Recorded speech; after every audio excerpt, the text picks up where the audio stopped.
Bonjour, salut, bonjour à tous les abonnés, bonjour à tous les amis, à tous ceux qui aiment Alfred Frédéric Tibuwe Toumana.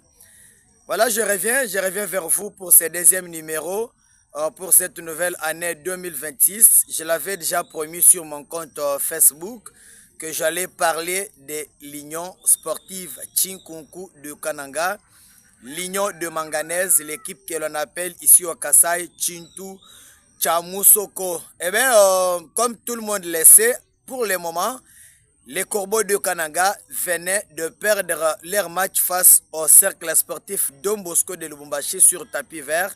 L'équipe de Kananga n'avait pas réussi à se déplacer vers Lubumbashi pour jouer contre cette équipe. Ça nous a fait très mal de voir cette équipe de Chinkunku perdre un match par forfait à l'heure actuelle. Il y a eu beaucoup de choses qui se sont dites sur les réseaux sociaux. Il y en a qui crient au scandale, il y en a qui remettent en cause les capacités financières du comité actuel de l'Union sportive Chinkunku, qui est dirigé par Tony Kankushiko et Denise Mukendi du Sochoa. Et pourquoi pas Berlibeya aussi, hein, qui est le deuxième vice-président de ce comité de Chinkunku. Voilà, nous venons parler de notre manière comme on le fait d'habitude.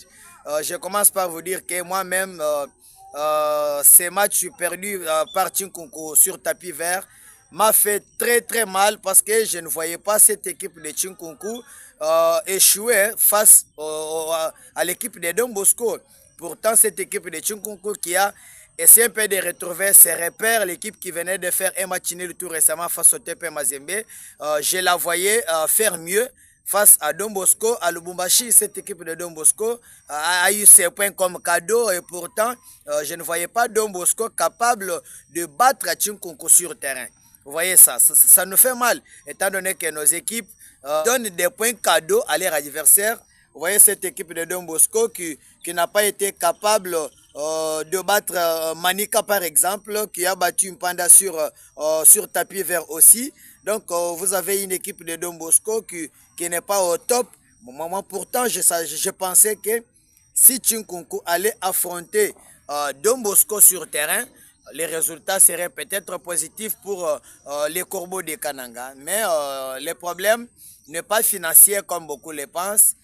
Ce n'est pas un problème de finances, mais c'est plutôt un problème d'ordre organisationnel. C'est quelque chose seulement que le comité de Chinkunku essaie d'organiser bien les choses. Si l'équipe n'a pas su se déplacer vers Lubumbashi, ce n'est pas pour dire que les moyens n'étaient plus, mais le comité a des moyens. Le problème s'est posé juste au niveau de l'organisation. Ils ont essayé d'hésiter, ils ont tâtonné, ils n'ont pas tenu compte de leur calendrier. Ils ont pensé peut-être qu'ils allaient rester ici et débarquer du côté de Lubumbashi à 1 ou 2 jours du match. Et pourtant, ils n'ont pas aussi été alertés du calendrier des compagnies d'aviation. C'est ce qui a posé ces petits soucis-là. Alors, ce que nous demandons au comité de Chinkunku, c'est de mieux s'organiser très prochainement. Cette équipe est parmi les grandes équipes du Grand Kassai. Chinkunku a des étoiles. Chinkunku est une équipe qui mérite nos respects et nous ne voudrions pas voir Chinkunku tomber dans des situations comme ça. Alors, il y a encore plus de matchs à jouer, même si pour la phase aller, il ne reste que 2 matchs pour les Corbeaux de Kananga qui sont actuellement classés 10e.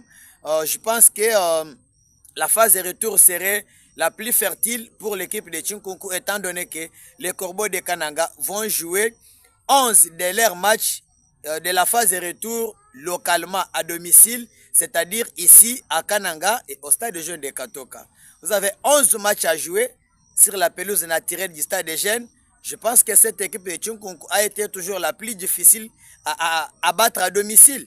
Donc Chinkunku fera mieux à mon humble avis lors de la phase de retour. Il n'est pas question de se décourager. Je pense que les gens qui disent qu'il y a eu des détournement, non, je vous dis, on ne peut pas détourner l'argent chez Chinkunku, étant donné qu'il y a une certaine dame de Denise Mukendi du Sochoa là-bas. Papa, toi, tu penses que bouffer l'argent de Denise, c'est très facile. C'est pas comme tu le dis là, tu ne peux pas bouffer l'argent de Denise Mukendi du Sochoa et rester tranquille chez toi. Donc si cela était le cas, on l'aurait déjà suivi à travers ces réseaux sociaux, à travers les chaînes locales. Donc ce n'est pas cela le cas. Moi, je pense que ça me fait mal. Je demande juste au comité de Tchinkunku de s'améliorer pour que des choses comme ça ne puissent plus encore se faire du côté de Tchinkunku. Si vous suivez cette vidéo à partir de Facebook et que vous ne vous êtes jamais abonné à notre chaîne YouTube, allez-y sur YouTube, tapez dans votre barre de recherche Alfred Ouettoumana officiel, abonnez-vous. Alors si vous suivez ça à partir de YouTube, abonnez-vous juste en dessous de la vidéo, ça nous fera du bien, ça va nous encourager. Je vous retrouve très prochainement pour ce matin. Ciao.